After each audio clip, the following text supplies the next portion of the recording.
Salut tout le monde! Vous avez déjà entendu parler des ordinateurs quantiques? Non?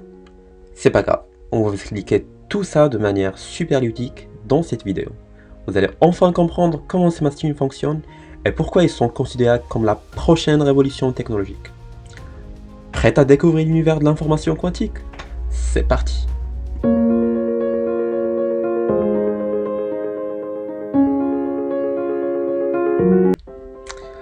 Alors, en premier lieu, on va voir une petite introduction sur les principes fondamentaux de l'informatique quantique. Le premier principe, c'est le principe de la superposition quantique. Un qubit, l'équivalent quantique d'un bit classique, peut se trouver dans un état de superposition de plusieurs états possibles en même temps, ce qui permet des calculs plus efficaces. Le deuxième principe, c'est le principe de l'entanglement quantique. Deux qubits peuvent être reliés de telle sorte qu'un changement d'état dans un qubit affecte immédiatement l'autre. Même à des distances éloignées, cela permet l'application de l'entanglement pour accélérer les calculs.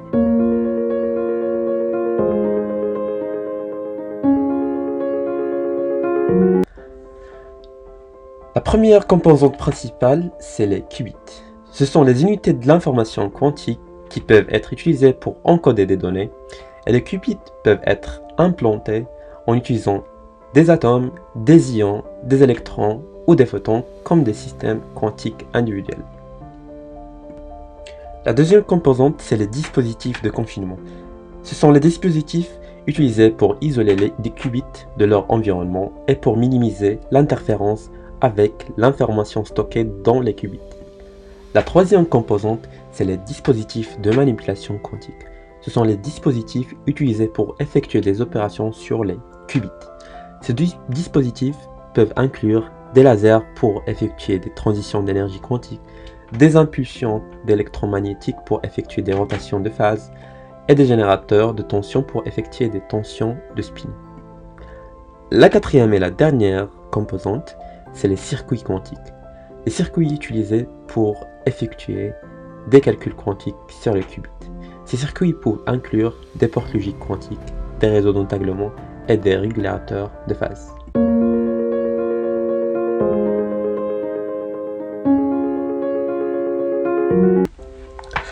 Il existe plusieurs types d'ordinateurs quantiques différents en développement, qui se basent sur des principes différents pour encoder l'information quantique. Les deux types les plus couramment mentionnés sont les ordinateurs à base des qubits et les ordinateurs à base de qudits. Les ordinateurs à base de qubits sont les plus couramment utilisés dans les recherches actuelles. Les avancées récentes dans la technologie des qubits superconducteurs et les qubits basés sur la mémoire de spin ont également été effectuées. Le deuxième type, c'est les ordinateurs à base de qudits. Ce sont un autre type d'ordinateurs quantiques qui sont en cours de développement. Les qudits sont des unités d'information quantique de plus haut degré, c'est-à-dire qu'ils peuvent encoder plus d'un état quantique qu'un qubit. Les qubits peuvent être implantés en utilisant des systèmes quantiques tels que des atomes à plusieurs niveaux d'excitation, des cristaux à plusieurs états de spin, ou des systèmes de photons à plusieurs canaux de polarisation. Les ordinateurs quantiques à base de qudits pourraient potentiellement offrir une plus grande capacité de calcul que les ordinateurs à base de qubits, car ils peuvent encoder et traiter plus d'informations à la fois.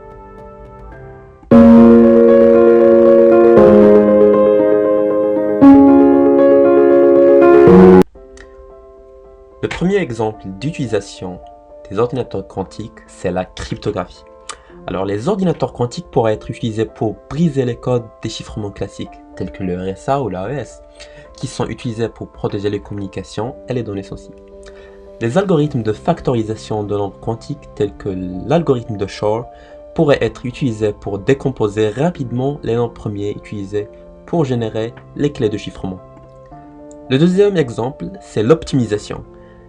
Les ordinateurs quantiques pourraient être utilisés pour résoudre rapidement les problèmes d'optimisation complexes, tels que la planification des itinéraires, la gestion de stock et la conception des circuits électroniques. Les algorithmes quantiques tels que l'algorithme de Grover pourrait être utilisé pour rechercher rapidement la solution optimale dans un grand espace de recherche. Le troisième exemple, c'est la simulation. Les ordinateurs quantiques pourraient être utilisés pour simuler des systèmes physiques complexes, tels que les systèmes moléculaires et les matériaux. Les calculs quantiques pourraient permettre de simuler des systèmes à plus grande échelle et avec une plus grande précision que les méthodes classiques. Le quatrième exemple, c'est l'intelligence artificielle. Les ordinateurs quantiques pourraient être utilisés pour accélérer les calculs nécessaires à l'entraînement des réseaux de neurones et pour augmenter la puissance de traitement des algorithmes de l'intelligence artificielle.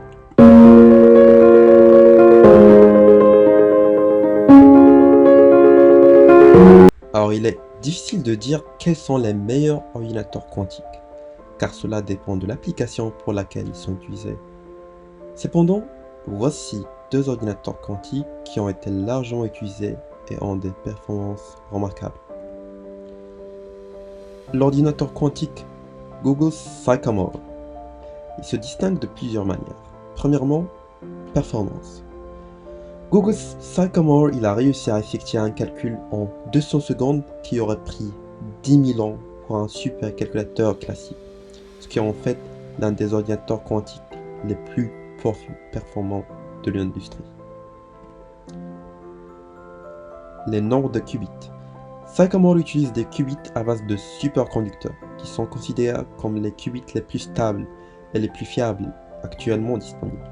Il peut utiliser jusqu'à 53 qubits dans un calcul. Error correction. Google a développé une technique d'erreur correction pour Sycamore qui permet de corriger les erreurs qui peuvent survenir lors des calculs quantiques. L'ordinateur quantique d'IBM. Il se distingue de plusieurs manières. Premièrement, par son historique. IBM a une longue histoire dans le développement d'ordinateurs quantiques et est considéré comme l'un des principaux acteurs de cette industrie. Deuxièmement, le nombre de qubits. L'ordinateur quantique IBM peut exécuter des calculs à 153 qubits, ce qui fait l'un des ordinateurs quantiques les plus performants de l'industrie en termes de nombre de qubits. Troisièmement, l'accessibilité. IBM a rendu son ordinateur quantique disponible via le cloud computing pour les utilisateurs de tous les horizons, permettant à des chercheurs, des entreprises et des développeurs de logiciels d'accéder à la puissance de calcul quantique pour leurs projets.